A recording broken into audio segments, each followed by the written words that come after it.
Good morning students. आज हम पढ़ने वाले हैं हिंदी चैप्टर्स का हिंदी ग्रामर वर्णमाला। क्या वर्णमाला? वर्णमाला में मत करवा।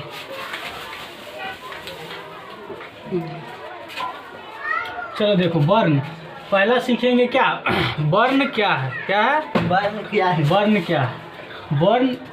वर्ण जो है उस मूल ध्वनि को कहते हैं जिसका खंड या टुकड़े नहीं किया जा सकता। मतलब वर्णमाला में क्या है? जिसको टुकड़ा नहीं किया जाता, उसे वर्ण कहते हैं।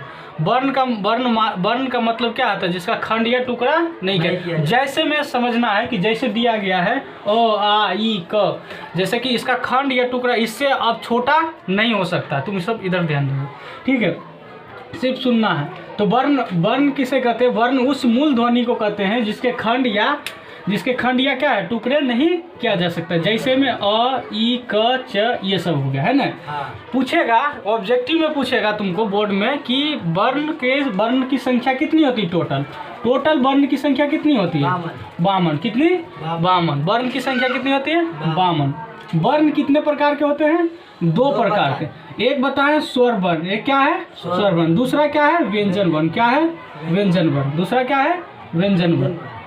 स्वर्ण वर्ण वह पूछेगा तुमसे ऑब्जेक्टिव में कि स्वर्ण वर्ण की संख्या क्या है? डायरेक्ट ऑप्शन रहेगा, ठीक है? अभी बताएंगे इसका ऑब्जेक्टिव कैसे कराया जाता है। तो स्वर वर्ण की संख्या कितना है? 11। और व्यंजन वर्ण की संख्या कितना है? 33। याद रखना, 33। कितना है? 33। कुछ और भी वर्ण है जो मिला के 52 पहुंचेंगे, जो आगे बताएंगे, ठीक है? स्वर्ण वर्ण भी 3 भाग में बांटा गया। पहला हर्षऊ, दूसरा दीर्घऊ, तीसरा प्लतु। क्या? स्वर्ण वर्ण को 3 भाग में बांटा गया, हर्षऊ, दीर्घऊ और प्लतु। पहला है हर्षऊ में 4 गो है। हर्षऊ माने क्या होता है? छोटा। क्या होता है? छोटा। बच्चा में भी सीखा होगा छोटा, जैसे अ, छोटी, बड़ी और री, ये सब छोटा छोटा बोलता है ना। जैसे हर्षऊ, दीर्घऊ इस तरह से बोलता था ना, पढ़ा होगा। तो ये होता है। और दीर्घऊ में क्या है? बड़ा होगा। क्या हो जाएगा? बड़ा। दीर्घऊ का मतलब ही क्या? बड़ा। तुमसे ऑब्जेक्टिव पूछेगा इसमें कि बताओ कि हर्षऊ 4 गो ऑप्शन दे देगा और एगो इसमें ऑप्शन रहेगा, तो उसमें छाटना रहेगा कि हर्षऊ ई कौन है, दीर्घऊ ई कौन सा है, ठीक है? उसके बाद व्यंजन वर्ण। व्यंजन वर्ण में आना है। व्यंजन वर्ण भी 3 प्रकार के। पहला स्पर्श वर्ण, दूसरा अंतस्व वर्ण, तीसरा ऊष्म वर्ण। क्या हो जाएगा? 3 वर्ण इसमें भी है। पहला में स्वर वर्ण में भी 3 बताएं। क्या क्या? पहला स्वर, दूसरा दीर्घ, तीसरा प्लतु। उसमें सारा पता नहीं। प्लतु में ओम, हे राम, ये सब आता है, ठीक है? और व्यंजन वर्ण में 3 गो, स्पर्श, अंतस्व और ऊष्म। इसका भी 3 गो बेटा है, यानी 3 प्रकार है। क्या है? 3 प्रकार। स्पर्श में क्या आता है? क से लेके म तक, यानी कितना? 25 गो। क ख ग च छ ज ट ठ ढ सब आ गया। त थ द प फ, ये सब किस में आएगा? इसमें स्पर्श में, क्योंकि बोलने पर भी स्पर्श नहीं निकलता है, ठीक है? अंतस्वस्थ में क्या हो जाएगा? अंतस्वस्थ 4 गो होता है, याद रखना। पूछ देगा कि अंतस्वस्थ कितने होते हैं? 4 गो डायरेक्ट, या 4 गो ऑप्शन करके पूछ देगा। ऑब्जेक्टिव भी इससे पूछेगा, ठीक है? इसलिए उसी तरीके से पढ़ा रहे हैं शॉर्ट में, ठीक है? तो य र ल वो, ये कौन सा बोलेगा? ये कौन सा व्यंजन वर्ण का कौन सा भाग है? अंतस्व वर्ण। अंतस्व व्यंजन है। कौन सा? अंतस्व व्यंजन। ऊष्म वर्ण में कितना होता है? ऊष्म वर्ण में भी 4 गो। स, ये तालब स और मूर्धन स और दंश स, इसमें भी 4 गो।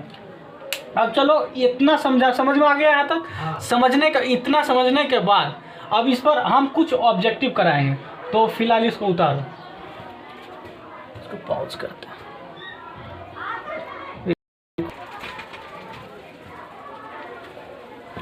चलो, कुछ इम्पोर्टेंट से क्या है ये याद कर लेना है। महत्वपूर्ण उच्चारण, इसी से ऑब्जेक्टिव बनेगा। एमसीक्यू कैसे बनेगा? जैसे जो कंठ से निकलने वाला है, ओनली फॉर किससे? कंठ से। कंठ से कौन कौन अक्षर बोल सकते हैं? जैसे अ बोल सकते हैं, आ बोल सकते हैं, क वर्ण पूरा। क वर्ण माने क ख ग घ च, क ख ग पूरा, यानी क ख ग घ अंगा। इतना तक इससे कोशिश बोलता है, कंठ से बोला जाता है। किससे? कंठ से। और ह किससे बोला जाता है? ह ये भी कंठ से। और जो भी विसर्ग वाला होता है, विसर्ग वाला मतलब जैसे ऐसे बिंदु वाला जो भी रहेगा वो कौन सा तालु होगा? कंठ तालु। कौन से तालु? नहीं, कंठ सिर्फ होगा। क्या? कंठ। यहाँ भी कंठ तालु है, अलग देखना, यहाँ कंठ और कंठ तालु में अंतर है। कंठ के साथ तालु मिलेगा तब सिर्फ कंठ से जो आवाज निकलता है, जो कंठ से जो अक्षर निकालते हैं, जो उच्चारण निकालते हैं, तो ये अक्षर है अ है, आ है, क वाला पूरा हो जाएगा, ह है और विसर्ग है। समझ में आया? हाँ। उसके बाद तालु चलते, दूसरा क्या? तालु। तालु में क्या होता है? तालु से निकलने वाला, जो तालु से निकलते हैं, छोटी बड़ी छ पूरा हो जाता है, य हो जाता है और स हो जाता है। ऑप्शन में ऐसे बनाएगा, ऑब्जेक्टिव आएगा, बोल देगा कि निम्न में से कौन सा तालु वाला है, और ऑप्शन में एगो ई दे देगा, बाकी अलग अलग रहेगा। तो इस तरीका से बनाना है, आया समझ में? हाँ। दूसरा मृधा तालु। कितना? मृधा। मृधा मतलब समझता है? मृधा जो साथ में बोला जाता है ना, जैसे री ट पूरा, य देखो र आ जाएगा, स आ जाएगा। ध्यान देना कि इसमें य आ रहा है, र आ रहा, ल आ रहा है ना, तो ये सब ध्यान देना। आप कैसे रखेगा? पहले क ख का पूरा ही आ जाएगा कंठ में, क ख कंठ में, छ छ तालु में, ट वाला मृदा में, और ट मृदा में, और त वाला किस में आएगा? जात वाला। आया समझ में? और प वाला ओट में। एक बात सुनना कि जो ओठ है, अगर ओठ नहीं रहेगा तो प हम नहीं बोल पाएंगे, इसीलिए ओठ की सहायता से कौन सा बोलना है? प पूरा पढ़ते हैं। उसके साथ मेन ये सब याद रखना, ये सब आ या ई, ये 3-4 गो जो एक्स्ट्रा बताएं, समझिए याद रखने का तरीका। फिर ई और फिर ये सब समझ में आ रहा? फिर उसके बाद री, फिर ट तो हो ही जाएगा पूरा, ये र और ये स, इस तरीका से त वर्ण हो ही जाएगा। ल और इसमें सिर्फ स ही याद रखना, फिर इसमें उ और फिर प हो ही जाएगा, है ना? यहाँ तक हो गया ओठ। पहले कंठ से बोले, फिर तालु से बोले। कंठ वाला में क ख ग, कंठ वाला में क ख, और तालु वाला में छ छ वाला, और मृदा में ट ठ, कौन सा? ट ठ, और दंत वाला में त थ, और ओठ वाला में प याद रह जाएगा। क वाला में कंठ, और तालु में छ छ, इस तरह से याद रहेगा ना। याद रखने का तरीका बता दिए। ये 5 गो याद हो गया। ये 5 गो याद होने के बाद तुम थोड़ा सा दिमाग ला, अ आ और ह किस में आएगा? कंठे में। अ आ और ह कंठ में ही आएगा। उसके बाद तालु में याद रखना। तालु में क्या? छोटी बड़ी और यस, ये 4 गो याद रखना। देखो याद करने का सबसे बेस्ट तरीका कि कंठ वाला याद करने में कोई दिक्कत नहीं, क ख वाला पूरा आ जाएगा 5 गो, छ छ वाला आ जाएगा, ट ठ वाला आ जाएगा, त थ वाला आ जाएगा, और ओठ में प। यहाँ तक तो इसको याद करना ही नहीं है, समझ में? यही सीक्वेंस में याद रखना। देखो हम अभी ऑब्जेक्टिव कराएंगे इसका, तो खटाखट आंसर मारोगे।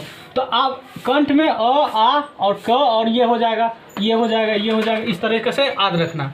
और इसमें देखो ल और स खाली दांत वाला ल और स, फिर इस तरह से। अब आगे नाक, जो नाक से बोलते हैं नासिका। क्या बोलते हैं? नासिका, जो नाक से बोला जाता है। जैसे ड़ बोलते हैं, न बोलते हैं, न बोलते हैं, ये याद रख लेना। ये सब रटने का चीज़ है।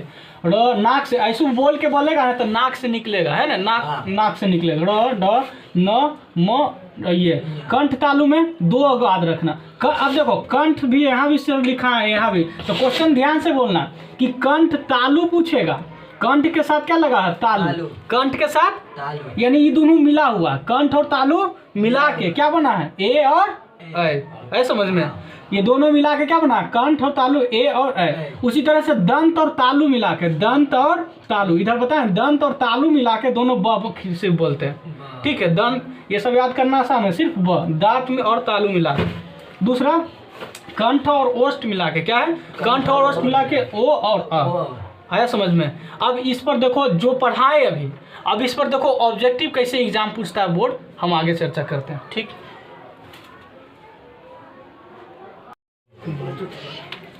चलो अब देखो इस पर क्या करेंगे? ऑब्जेक्टिव जो अभी तक पढ़ाएं, क्या है? जो अभी क्लास में पढ़ाएं उसी से क्वेश्चन पूछा। पहला क्वेश्चन पूछा क्या कि त वर्ण, क्या है? त वर्ण का उच्चारण का स्थान कौन है? पहला ऑप्शन है तालु, दूसरा दंत, तीसरा कंठ, चौथा ओठ। तो आंसर क्या होगा? दंत।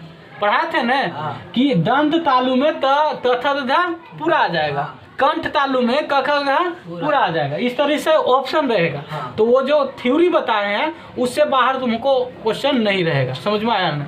यानी कि वो याद रहेगा तो तुम ऑब्जेक्टिव टिक टिका के मार देगा। आया समझ में? एकदम खटास से। दूसरा क्वेश्चन पूछा निम्न, सब ये सब 2025 का ये क्वेश्चन, ये भी पूछा हुआ क्वेश्चन, ये हम नहीं बनाए, ये बोर्ड का क्वेश्चन है, ठीक है। दूसरा पूछा निम्न में कौन सा ऊष्म वर्ण में 3 को बताए थे ना? कौन कौन बताए थे? तालब से, मूर्धन से, दन से, ह बताए थे ना? बताए थे कि नहीं? तो आया ना, दोनों आया ना, सदले है ना? तो इसका आंसर क्या हो जाएगा? तालब से। क्या हो जाएगा? तालब से होगा। आया समझ में? उसी तरह से री का उच्चारण स्थान क्या होगा? मिर्धा। क्यों बता दिए थे? री किस में आएगा? मिर्धा। तो याद कर लेना। व्यंजन वर्ण के कितने प्रकार हैं बताए थे? स्वर वर्ण भी 3 प्रकार के और व्यंजन वर्ण भी 3 प्रकार। इसलिए आंसर क्या हो जाएगा? 3। वर्णमाला की संख्या कितनी है? तो वर्णमाला की संख्या तुमको बताए थे ना, 51, 52, 53, 52। क्या हो जाएगा? 52। तो अगर कल के डेट में पूछेगा कि बताओ, हम क्वेश्चन पूछते हैं कि बताओ स्वर वर्ण की संख्या कितनी है? स्वर वर्ण की संख्या 3। स्वर वर्ण की संख्या कितनी है?